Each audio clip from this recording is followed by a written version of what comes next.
നമസ്തേ, mentor പ്രേമനിലേക്ക് സ്വാഗതം. നമ്മുടെ കഴിഞ്ഞ വീഡിയോ ഒരുപാട് ഇഷ്ടപ്പെട്ട ഒരുപാട് സുഹൃത്തുക്കൾ, ചിലർക്കൊക്കെ അവരുടെ കൂട്ടുകെട്ടുകൾ ഇങ്ങനെയൊന്നും തിരിക്കുന്നതിലേക്ക് വളരെ സന്തോഷം അറിയിക്കുകയുണ്ടായി. ക്രിക്കറ്റ് കളിച്ചിട്ടുന്ന ഒരു ഗ്രൂപ്പ്, അവരുടെ ആ കൂട്ടായ്മ ഒരു വെൽത്ത് ക്ലബ്ബ് അവരുടെ നാട്ടിൽ ആരംഭിക്കുന്നതിനെക്കുറിച്ചുള്ള സജീവമായ ഡിസ്കഷനിലൂടെ നമ്മൾ കഴിഞ്ഞ ആഴ്ച കടന്നുപോയി. ഇതൊക്കെ സന്തോഷം തരുന്നുണ്ട്. കാരണം നമ്മുടെ ഈ ചാനൽ ഒരുപാട് പേരുടെ ജീവിതത്തിൽ വിളക്കായി മാറുന്നതിന് ഒരുപാട് സന്തോഷം. നോക്കൂ, ഇന്ന് നിങ്ങൾ അങ്ങനെ തിരിയുമ്പോൾ ശ്രദ്ധിക്കേണ്ട ഈ ഫിനാൻഷ്യൽ ലിറ്ററസി നമ്മുടെ ഒരു സ്കൂളിലും ഒരു കോളേജിലും പഠിപ്പിക്കുന്നില്ല. നല്ലവണ്ണം പഠിക്കണം, നല്ല മാർക്ക് മേടിക്കണം, നല്ല ജോലി മേടിക്കണം, നല്ല കാശുണ്ടാക്കണം, ഇതൊക്കെ എല്ലായിടത്തും പറയുന്നുണ്ട്. പക്ഷേ ഈ പണത്തെ എങ്ങനെ കൃത്യമായിട്ട് ഡിപ്ലോയ് ചെയ്യണം എന്ന് നമ്മളെ പഠിപ്പിക്കുന്നില്ല. നമ്മുടെ ഈ ചാനൽ അവിടെയാണ് കൂടുതൽ വർക്ക് ചെയ്യുക. ഈ സാമ്പത്തിക പാഠരംഗത്ത് നമ്മൾ ശ്രദ്ധിക്കേണ്ട കുറച്ച് പോയിന്റുകൾ, 4-5 പോയിന്റുകൾ ഞാൻ ഇന്ന് നിങ്ങൾക്ക് ഒന്ന് ഷെയർ ചെയ്തുതരാം. ഒന്നാമത്തെ സാധനം എന്ന് പറയുന്നത്, നിങ്ങൾ ബിൽഡ് എ വാല്യുബിൾ സ്കിൽ. ഒരു വർത്തിയായിട്ടുള്ള ഒരു സ്കില്ല്, ഒരു കഴിവ് നിങ്ങൾ വളർത്തിയെടുക്കണം. ഒരു കഴിവ് അപ്ലൈ ചെയ്യാതെ നമുക്കൊന്നും നേടാൻ പറ്റില്ല. ഇപ്പോൾ സച്ചിൻ ടെണ്ടുൽക്കർക്ക് ക്രിക്കറ്റിൽ ബാറ്റിംഗ് ഒരു കഴിവാണ് അല്ലേ, അദ്ദേഹത്തിൻ്റെ ആ സ്കില്ല് അവിടെ വർക്ക് ചെയ്യുന്നുണ്ട്. ആ സ്കില്ല് ഉപയോഗിച്ചിട്ടല്ല ലയണൽ മെസ്സി ഫുട്ബോളിൽ ഗോൾ അടിക്കുന്നത്, അത് വേറൊരു സ്കില്ലാണ്. അപ്പോൾ സ്കില്ലിന് വലിയ പ്രാധാന്യമുണ്ട്. അപ്പോൾ നമ്മുടെ ഇപ്പോഴത്തെ അറിവും കഴിവും എന്താണ്, അത് ഉപയോഗിച്ച് നമ്മൾ ചെയ്യേണ്ട കാര്യങ്ങളൊക്കെ നമ്മൾ വളരെ ഭംഗിയായിട്ട് ചെയ്യുന്നുണ്ട്. ഈ സമ്പത്തിനെ മേയ്ക്കാനും ഇതിനെ ഒന്ന് മാനേജ് ചെയ്യാൻ പറ്റിയ പുതിയ സ്കില്ലുകൾ നിങ്ങൾ ആർജിക്കണം.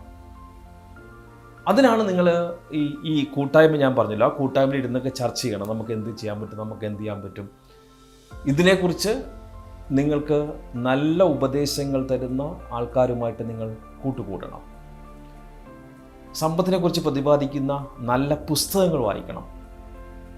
ഇപ്പോൾ കൂട്ടായ്മയ്ക്ക് വായിക്കാൻ പറ്റിയ ഏറ്റവും നല്ല പുസ്തകങ്ങളിൽ ഒന്നാണ് the rich dad poor dad, Robert കിയോസാക്കിയുടെ. ഈ സാമ്പത്തിക ലോകത്തേക്ക് പിച്ചവെക്കുന്ന സമയത്ത് ഞാൻ ഏറ്റവും ആദ്യം വായിച്ച പുസ്തകമാണ് റിച്ച് ഡാഡ് പുവർ ഡാഡ്. മലയാളത്തിലുണ്ട് കേട്ടോ, മലയാളത്തിലുണ്ട്. തിങ്ക് ആൻഡ് ഗ്രോ റിച്ച് എന്നൊരു പുസ്തകമുണ്ട്, തിങ്ക് ആൻഡ് ഗ്രോ റിച്ച്. ഞാൻ ഒരുപാട് പുസ്തകങ്ങളെക്കുറിച്ച് പറയുന്നില്ല, നിങ്ങൾ അറ്റ്ലീസ്റ്റ് ഈ 2 പുസ്തകങ്ങൾ വെച്ചൊന്ന് സ്റ്റാർട്ട് ചെയ്യുക, കാര്യങ്ങൾ മാറി മറിയും.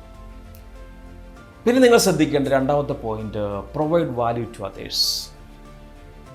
നമ്മുടെ ഈ കൂട്ടായ്മ, നിങ്ങളുടെ ഈ കൂട്ടായ്മ, അല്ലെങ്കിൽ നിങ്ങൾ ഇൻഡിവിജ്വൽ, നിങ്ങൾ ഏത് മേഖലയിലേക്കാണോ കൈവക്കാൻ പോകുന്നത് അതിനെല്ലായിടത്തും ഒരു ബെനഫിഷ്യറി സൈഡ് ഉണ്ടാവും.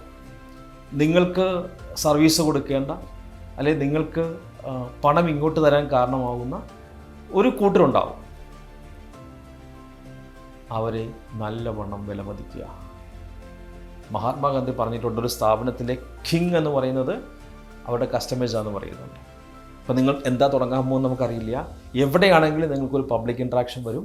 എല്ലാവർക്കും നിങ്ങൾ എന്ത് ചെയ്യുക, വാല്യൂ കൊടുക്കുക. മൂന്നാമത്തെ പോയിന്റ്, അത് ഒന്നാമത്തെ പോയിന്റിനോട് താതാത്മ്യമുള്ളതുമാണ്, ഇൻവെസ്റ്റ് ഇൻ യുവർ സെൽഫ്. ഏറ്റവും ബെസ്റ്റ് ഇൻവെസ്റ്റ്മെൻറ്റ് എവിടെയാണ്? ഏറ്റവും ബെസ്റ്റ് ഇൻവെസ്റ്റ്മെൻറ്റ് നിങ്ങളിൽ തന്നെയാണ്. നമ്മുടെ മൈൻഡ് സെറ്റിൽ ചെറിയൊരു ഷിഫ്റ്റ് വന്നപ്പോഴാണല്ലോ നമ്മൾ ഈ ചാനലിൽ പറഞ്ഞ കാര്യങ്ങൾ ചെയ്യാൻ തീരുമാനിക്കുന്നതും. നാളിതുവരെ ചിലവ് വരവ്, ചിലവ് എന്ന പാറ്റേണിൽ നിന്ന് മാറി നമുക്കും എന്തെങ്കിലുമൊക്കെ ചെറുതായിട്ടെങ്കിലും സമ്പാദിക്കാനൊക്കെ തുടങ്ങിയത്. അത് നിങ്ങൾ ഇൻവെസ്റ്റ് ചെയ്തുകൊണ്ടല്ലേ. ഈ ചാനൽ കാണാനായിട്ട് 5-10 മിനിറ്റ് നിങ്ങൾ ആഴ്ചയിൽ മാറ്റി വെച്ചത് കൊണ്ടല്ലേ. നിങ്ങളിൽ തന്നെ ഇൻവെസ്റ്റ് ചെയ്തു. നിങ്ങളുടെ ഇൻവെസ്റ്റ്മെൻറ്റ് എന്ന് പറയുന്ന ആ സമയം മാത്രമാണോ? അല്ല, നിങ്ങൾ അതിൽ പറഞ്ഞ കാര്യങ്ങൾ പ്രയോഗിക്കാൻ വേണ്ടി കുറേ സമയം മാറ്റിവെച്ചു. നല്ല ഞാൻ ധാരാളം ട്രെയിനേഴ്സിന് ട്രെയിനിങ് അറ്റൻഡ് ചെയ്യാൻ പോകും. ഇന്ത്യയിലും വിദേശത്തുമുള്ള ഏറ്റവും പ്രശസ്തരായ പ്രഗത്ഭരായ ആൾക്കാരുടെ എനിക്കാവശ്യമുള്ള സബ്ജക്റ്റിൽ, എല്ലാം പോയിട്ട് കാര്യമില്ലല്ലോ, എനിക്കാവശ്യമുള്ള സബ്ജക്റ്റിൽ എൻ്റെ കഴിവ് കൂട്ടാനായിട്ട് നല്ല ട്രെയിനേഴ്സിൻ്റെ ഇതിന് പോകും. ഫസ്റ്റ് ക്ലാസ്സിൽ യാത്ര ചെയ്യും ഫ്ലൈറ്റിൽ.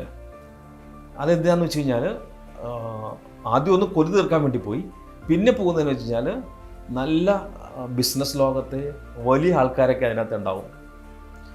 ചിലരൊക്കെ പരിചയപ്പെടാനുള്ള ഭാഗ്യം കിട്ടും. നമ്മളുടെ ആ പരിചയത്തിൻ്റെ വലയം ഒന്ന് എക്സ്പാൻഡ് ചെയ്യാനായിട്ട് ഇടയ്ക്കൊക്കെ ഒന്ന് ഫസ്റ്റ് ക്ലാസ്സിലൊന്ന് ഫ്ലൈ ചെയ്യും. അത് അടുത്ത പോയിൻ്റായിട്ട് വേണം ഞാൻ പറയാം. Surround yourself with winners. നാം നിരന്തരം ഇടപഴകുന്ന ആൾക്കാർ, ഇവരുടെയൊക്കെ ഒരു സ്വാധീനം നമ്മളിൽ ഉണ്ടാവുന്നേ. അപ്പോൾ നമ്മളിങ്ങനെ കൂട്ടുകൂടുവാണ്. ഒരാൾ പറയുകയാണ് ഒന്നും ശരിയാവണില്ലടാ, മറ്റാളത് കേട്ട് പറയുകയാണ് ശരിയാവും, ഒന്നും ശരിയാവില്ല, എന്ത് ചെയ്താലും ശരിയാവില്ല. അങ്ങനെ ശരിയാവില്ല എന്ന് പറയുന്നൊരു കൂട്ടത്തിലാണ് നമ്മൾ നിൽക്കുന്നെങ്കിലും നമ്മളും കുറച്ച് കഴിയുമ്പോൾ എന്ത് പറയും? ഒന്നും ശരിയാവില്ലടാ. അങ്ങനെ ശരിയാകാത്തൊരു ലോകത്ത് ശരികേടായി ജീവിക്കാനാണോ? നമ്മളല്ല. ശരിയാവും. ശരിയാക്കി ഒരുപാട് പേരുണ്ട്.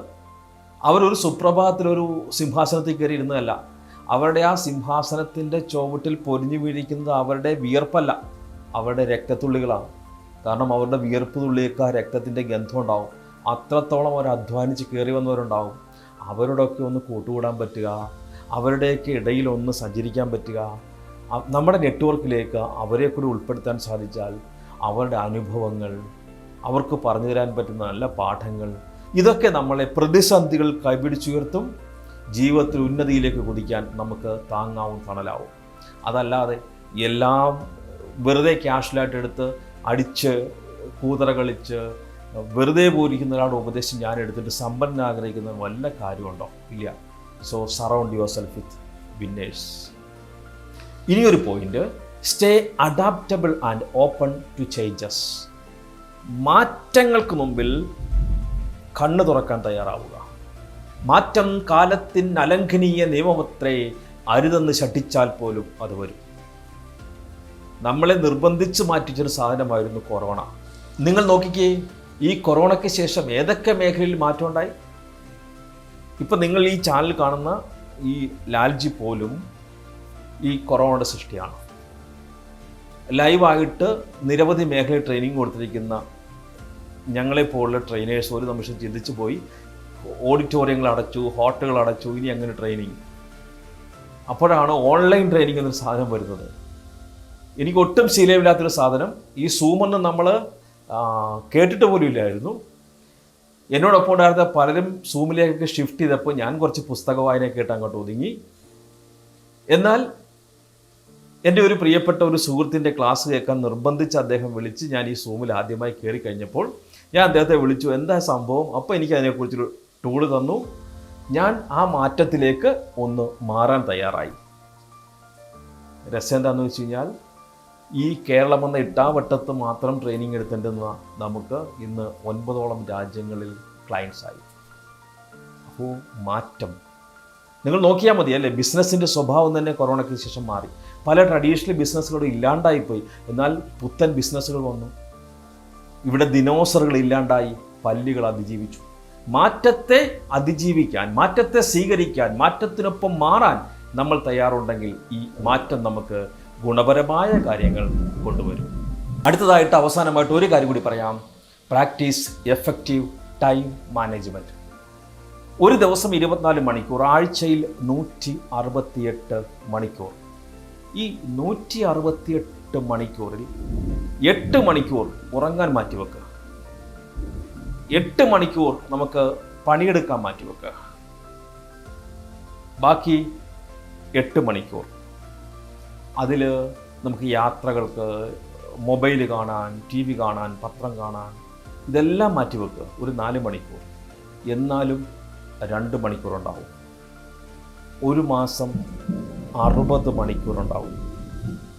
ഈ 60 മണിക്കൂർ എക്സ്ട്രയാണ്. ശരിക്കും നമുക്ക് ഇന്നലെ വരെ ശ്രദ്ധിക്കാത്തൊരു സാധനം ഇന്നെടുക്കുമ്പോൾ അത് എക്സ്ട്രയായി. ഈ 60 മണിക്കൂർ നിങ്ങൾ ഇൻവെസ്റ്റ് ചെയ്യാൻ തയ്യാറാവും. നിങ്ങളുടെ പുത്തൻ വരുമാന സാധ്യതകളെക്കുറിച്ച് ചിന്തിക്കാൻ തയ്യാറാവും. അതിന് വേണ്ട കഴിവുകൾ നേടാൻ തയ്യാറാവും. ആ കഴിവുകൾ അപ്ലൈ ചെയ്ത് പുത്തൻ കാര്യങ്ങൾ തുടങ്ങാൻ തയ്യാറാവും. അല്ലെങ്കിൽ നിങ്ങൾ ഇപ്പോൾ ചെയ്തുകൊണ്ടിരിക്കുന്ന ബിസിനസ്സിൽ, നിങ്ങളിപ്പോൾ ചെയ്തുകൊണ്ടിരിക്കുന്ന ജോലിയിൽ കൂടുതൽ എഫക്റ്റീവായിട്ട് എങ്ങനെ വരുമാനം ഉണ്ടാക്കാമെന്ന് ചിന്തിച്ച് അതിനാവശ്യമായ പ്രവൃത്തികൾക്കായിട്ട് ആ 60 മണിക്കൂർ മാറ്റിവെക്കുക.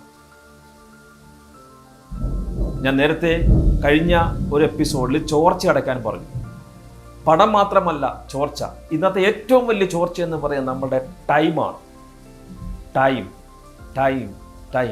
നമ്മൾ നോക്കുമ്പോൾ ഫേസ്ബുക്ക് ഫ്രീ ആണല്ലേ, നമ്മൾ നോക്കുമ്പോൾ വാട്സപ്പ് ഫ്രീ ആണല്ലേ. എന്താ ഇവരിങ്ങനെ ഫ്രീ നമുക്ക് തരുന്നത്? യൂസേഴ്സ് എന്നാണ് വിളിക്കുക. സോഷ്യൽ മീഡിയ ഫ്രീ ആണ്, സോഷ്യൽ മീഡിയ യൂസേഴ്സ് എന്നാണ് വിളിക്കുക. കാരണം യൂസേഴ്സിൻ്റെ സമയമാണ് അവരുടെ വരുമാനം. ആരാ യൂസേഴ്സ്? നമ്മൾ എത്ര സമയം സ്ക്രോൾ ചെയ്യുന്നോ അവർക്ക് അത്രയും വരുമാനം. സോ കുറേ സ്ക്രോൾ ചെയ്തോളൂ, എങ്കിലും ദിവസം ഈ 2 മണിക്കൂർ നിങ്ങളുടെ ഫ്യൂച്ചർ സ്ക്രോൾ ചെയ്യാൻ, നമ്മുടെ ഫ്യൂച്ചർ ഡിസൈൻ ചെയ്യാൻ, സമ്പത്തിൻ്റെ ലോകത്ത് പുത്തൻ കാര്യങ്ങൾ പഠിക്കാൻ, പഠിച്ച കാര്യങ്ങൾ പ്രാവർത്തികമാക്കാൻ, നിങ്ങളുടെ ബിസിനസ്സിലേക്കൊന്ന് ശ്രദ്ധിക്കാൻ, നിങ്ങളുടെ ജോലിയിലേക്കൊന്നുകൂടി ശ്രദ്ധിക്കാൻ, നിങ്ങളുടെ വെൽത്ത്, നിങ്ങളുടെ പണം വളരുന്നതിന് വേണ്ടി കുറേ കാര്യങ്ങൾ ശ്രദ്ധിക്കാനൊക്കെ ആയിട്ട് എഫക്റ്റീവായി ടൈം മാനേജ് ചെയ്യുക. നല്ല പോയിന്റുകളാണ് എന്ന് നിങ്ങൾക്ക് തോന്നുന്നുണ്ടെങ്കിൽ നിങ്ങൾ ഈ ചാനൽ സബ്സ്ക്രൈബ് ചെയ്യണം. 10 പേരിലേക്ക് ഇതൊന്ന് ഷെയർ ചെയ്യണം. പുത്തൻ ആശയങ്ങളുമായി മെൻറ്റർ പ്രേംലാൽ നിങ്ങളോടൊപ്പം ഉണ്ടാവും. Thank you so much. God bless you all.